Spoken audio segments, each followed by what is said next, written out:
It is almost time! The 60 FPS Boost update for Assassin's Creed Origins is releasing in a few hours, so we're going to have a look at what this means for the game and how Ubisoft seems to have prepared some more Origins themed announcements in the coming days. In fact, we're also going to discuss the game joining the Xbox Game Pass, a number of cosmetics for Valhalla that have been leaked recently, some mentions of quote-unquote Amunet in the Steam database, and of course some more theories about a potential crossover between Assassin's Creed Valhalla and Origins. So let's dust off all the sand from our Khopesh and Shield, and let's have a look at all the Assassin's Creed Origins news.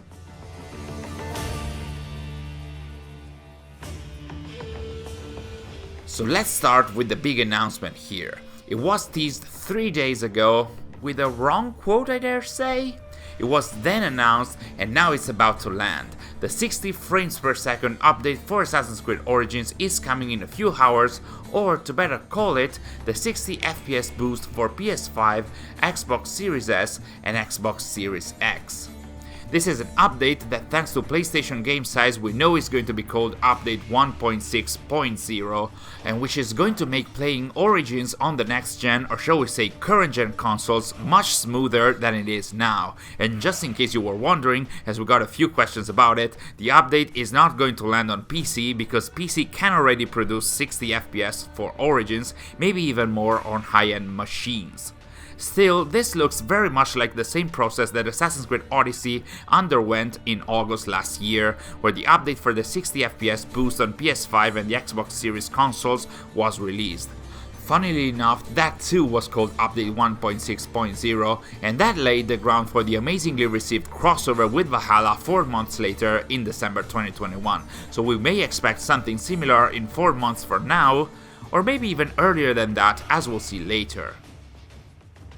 Yesterday, the notes for the update were released as well, showing a pretty huge size for it, ranging from 3 to 8 GB, and as it was already leaked by the PlayStation Game Size Twitter account some days ago, they of course include the 60 FPS support for Origins on Xbox Series X and S and PlayStation 5, but also a franchise store menu, which is going to pretty much redirect players to buy other Assassin's Creed games from the Helix store in Origins.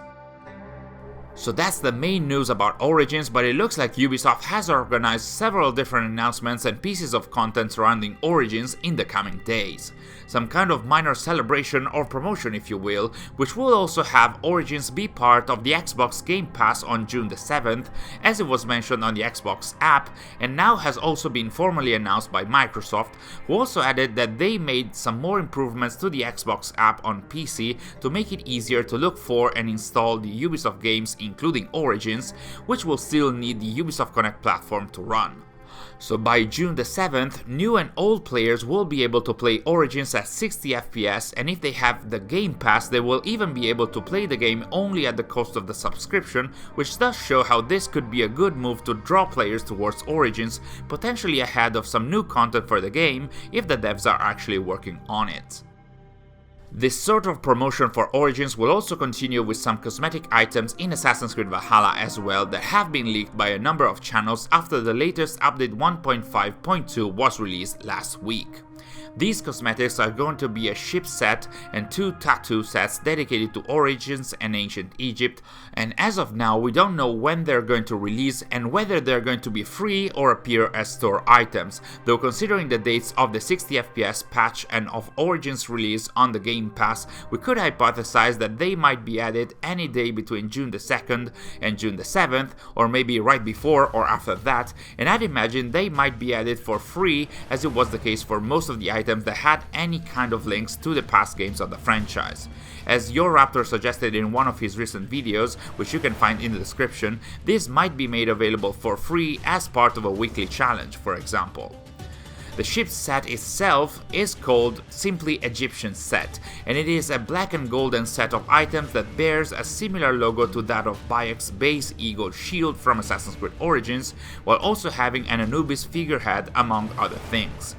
As for the tattoos, the first set is going to be called the Pharaoh set, which involves several blue and golden designs centered around pharaohs and pharaohs' masks, and some more classic Egyptian imagery, while the second one is dedicated to Cleopatra specifically, and while it's just black with no additional colors, it does represent the famous female pharaoh with more Anubis figures and more deities figures in general, and while they are what they are cosmetics after all. The fact that one of those is oriented towards Cleopatra might hint also at something else, based on some of the leaks on the upcoming second part of the Tombs of the Fallen activity that we're going to talk about in a few moments.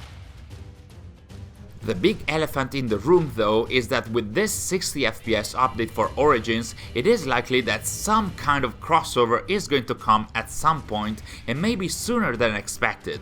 Like we said, Assassin's Creed Odyssey got its 60 FPS patch in August and the crossover in December, but following the success of the Odyssey and Valhalla crossover, Ubisoft might have put more attention and resources in this kind of content. For example, as reported by Raptor, Alex Wilton Regan, the voice actress for Aya and Amunet in Origins, has been spotted recording something gaming related a few months back, saying that quote-unquote, she is back, and coincidentally, or is it? A new branch in the Steam database for Assassin's Creed Origins has been added in the last few days, bearing the name of Amunet, which is pretty interesting and might lead to believe that if there actually was some kind of crossover with Assassin's Creed Origins, maybe with a new map in Origins or some voice acting in Valhalla, it might indeed involve Amunet rather than Bayek, and we might have some more elements to prove it. In fact, a bit of a potential spoiler warning here. We avoided doing this in our recent ESO language video, but we need to mention this for the sake of this one. As reported in a recent video by Andy Reloads, the upcoming second part of the Tombs of the Fallen activity for Valhalla might feature the ghost/apparition of Caesarion, the son of Julius Caesar and Cleopatra, as one of the hallucinations that Eivor might experience in the caves. Caesarion appeared both in Assassin's Creed Origins and in the Origins comics in two events where Amunet confronted Cleopatra about her choices and the future of Egypt, and we might get a bit deeper in the extended story of Origins in a future video, but what matters here is that eventually Caesarion left Egypt with Amunet to be trained, possibly as a member of the Hidden Ones. So yeah, the references to Cleopatra in the tattoos, to Amunet in the Steam database, and to Caesarion in the upcoming Tombs of the Fallen activity do seem to add up for the creation of a crossover between Assassin's Creed Valhalla and Origins, where Amunet seems to be at the center of it all, where we might get to know more about Cassandra's voyage to Egypt, and where we may also know more about Caesarion's destiny. And if that involves part 2 of Tombs of the Fallen, it might also and finally allow us to open that Isu door on the ground introduced with part 1 of the activity that will seemingly require an Isu language password in order to be opened. And if you'd like to know what that password is and what it is about, we have just released a video with a full explanation about it. Thanks for watching, and we'll see you in our next video.